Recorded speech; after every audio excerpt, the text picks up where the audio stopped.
Alors je ne sais pas comment font les gens pour se filmer dehors en marchant. Pas techniquement je sais comment ils font, mais je sais pas comment ils font intérieurement, mentalement. Quand il y a du monde à l'extérieur, c'est quelque chose qui est extrêmement difficile pour moi. Et là je le fais, donc là je me lance.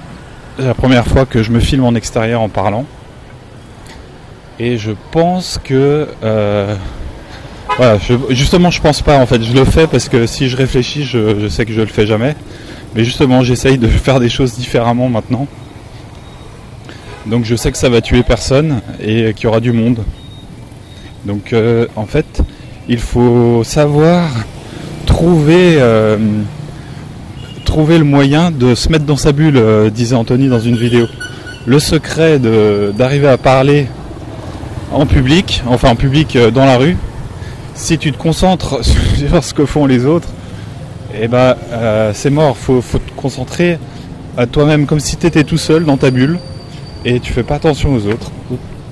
Et en fait, en faisant ça, là je suis en train de tester et j'ai l'impression que ça marche. Alors je suis super... Là il y a moins de monde là, donc ça va. Je suis plus à l'aise.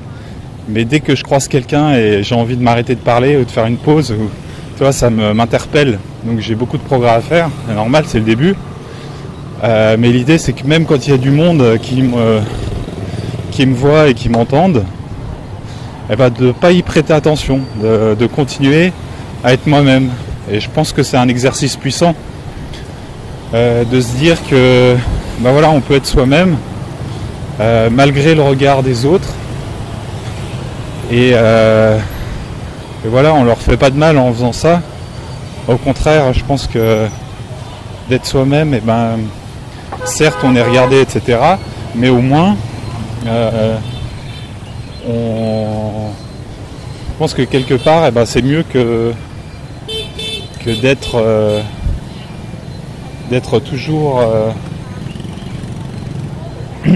toujours inintéressant, à rien dire, quoi, à rien faire de l'ordinaire.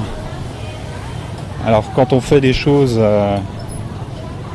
je sais pas, je me dis que tant que le monde ne s'arrête pas et tant qu'on fait pas du mal aux gens, on peut tenter les zones de sortie de confort, même si je dois avouer que ça me ressemble pas du tout. Ça me ressemble pas du tout de faire cette expérience-là.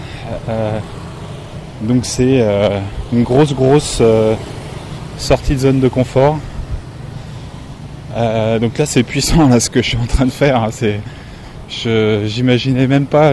J'ai des petits frissons là qui me parcourent le dos. Je ne m'imaginais pas un jour filmer comme ça. Alors techniquement ça a beau être nul. J'ai pas de stabilisateur, je marche avec la main comme ça, je regarde pas la caméra et voilà.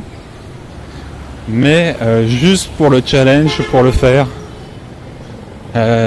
c'est ça en fait qui est important, c'est que c'est l'expérience qui nous transforme. J'ai déjà vu les gens le faire, je me suis déjà posé la question comment je pourrais le faire. J'ai déjà intellectualisé le process en me disant si moi je faisais ça. Tu vois, j'ai eu plein d'idées qui me sont passées par la tête. Je me sentirais comme ça, j'ai eu plein d'imagination. Mais le faire, ça change tout. C'est vraiment le passage. C'est vraiment la philosophie que j'essaye de mettre en place depuis quelques jours. C'est de me dire, tu mets ton côté mental, réflexion intellectuelle de côté et tu passes à l'action. Pas de réflexion, mais passage à l'action. Sans tomber dans l'excès non plus. La réflexion, elle sera toujours utile et je saurai toujours la trouver là où elle est quand j'en aurai besoin. Mais faut pas que... Moi j'ai tellement vécu dans l'excès inverse que j'ai tellement été paralysé pour agir, et notamment avec cette timidité maladive et cette peur du regard des autres qui est, je sais pas d'où elle vient, elle est commune à beaucoup de gens. Je sais pas pourquoi on a si peur des autres. Je sais pas. Comme on dit, une des plus grandes peurs, c'est de parler en public. Même devant la peur de la mort. Quand même curieux, non ? Pourquoi on a peur des autres ? Pourquoi on a peur des autres ? Qu'est-ce que ça nous fait ? Ça ne nous touche pas physiquement, c'est psychologiquement. C'est mentalement, et justement, le fait que ce soit mental, ça prouve bien que c'est en notre possession, en notre pouvoir de changer les choses.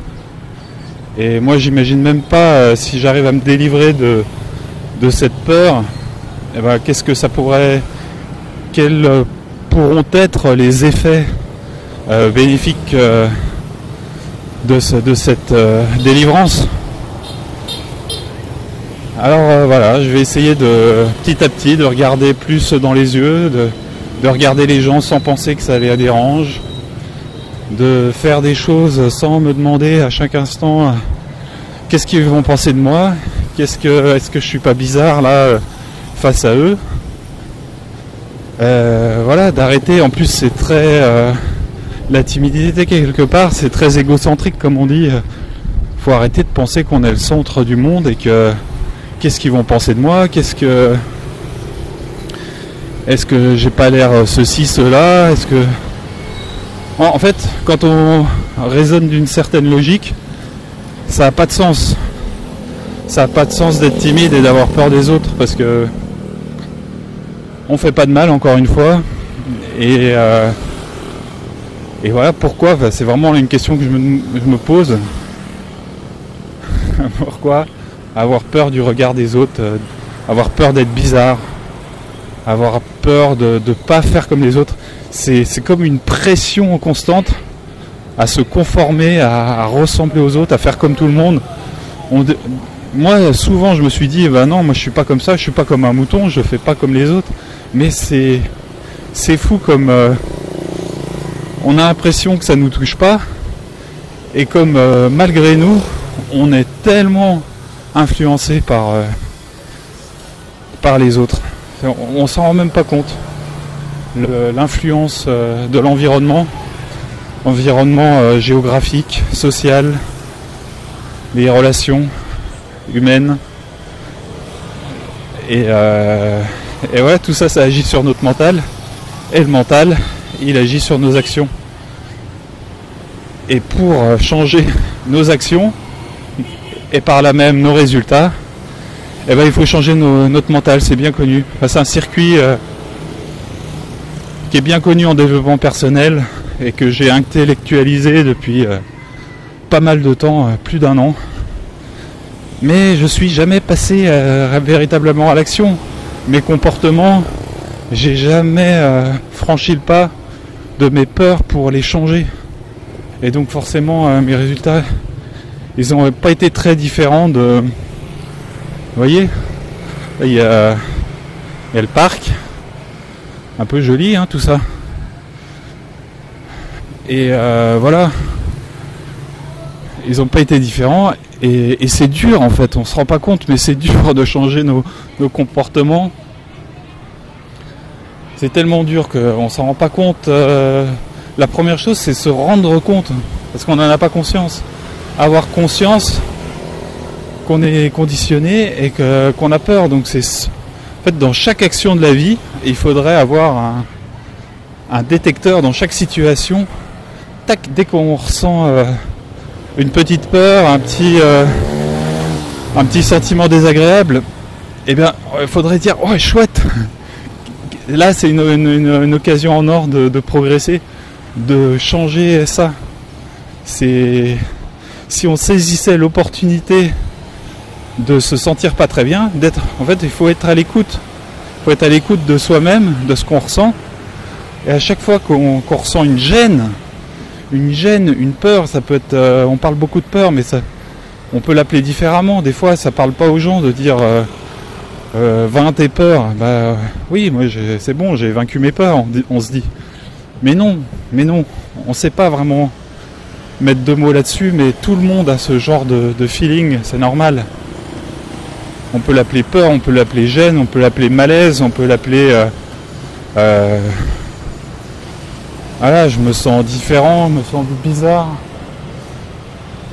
J'ai peur des autres, de ce qu'ils pensent. Mais c'est différent. Voilà, la vidéo commence à être longue. Je sais pas combien de temps. Ouais, j'ai parlé 10 minutes. Donc voilà, mes premières 10 minutes dans la rue. Super, on va s'arrêter là, on va faire une pause en tout cas.